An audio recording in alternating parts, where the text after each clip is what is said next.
बऱ्याच जणांना कोबी हा प्रकार अजिबात आवडत नाही. परंतु त्यांना असा हा नाश्ता तुम्ही जर खाऊ घातला ना, तर ते सुद्धा कोबीचे फॅन होणार आहे. चला तर मग बनवूया. त्यासाठी एक कोबीचा गड्डा घेतलेला आहे. थोडासा ओबड-धोबड कट करून त्यानंतर मिक्सरला असा फिरवून घ्यायचा आहे पल्स मोडवरती. अगदी जास्त आपल्याला पेस्ट करायची नाही. थोडासा सरसरीत ठेवायचा आहे. किसणी असेल तर किसणीने किसून घ्या किंवा चॉपरनी चॉप करून घ्या. त्यातच लसूण, आलं, हिरवी मिरचीची पेस्ट टाकलेली आहे. तिखटाचं प्रमाण आवडीप्रमाणे ठेवू शकता. त्यानंतर इथे मी कोथिंबीर घातलेली आहे. घरात जे काही तुमच्याकडे मसाले असेल ते तुम्ही ते घालू शकता.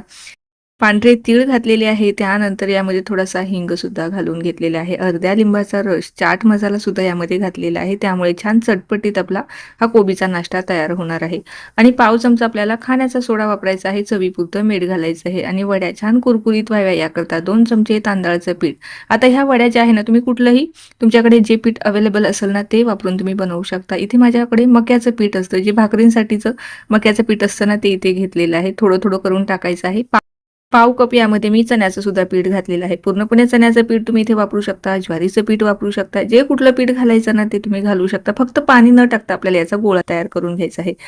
आणि अशा छोट्या-छोट्या टिक्कीज बनवायच्या. त्या तुम्ही चाळणीमध्ये किंवा इडली पात्रामध्ये वाफवून घ्यायच्या आहे मध्यम गॅसवरती 10 ते 15 मिनिटासाठी. 10 ते 15 मिनिटामध्ये छान अशा वाफल्या जातात आणि ह्या टिक्क्या तुम्ही बनवून अगदी 15 दिवस स्टोअर करून ठेवू शकता.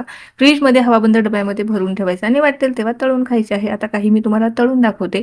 मीडियम गरम तेलामध्ये छान अशा गोल्डन ब्राउन कुरकुरीत होईपर्यंत तळून काढायचे आहे. अतिशय भारी लागतात.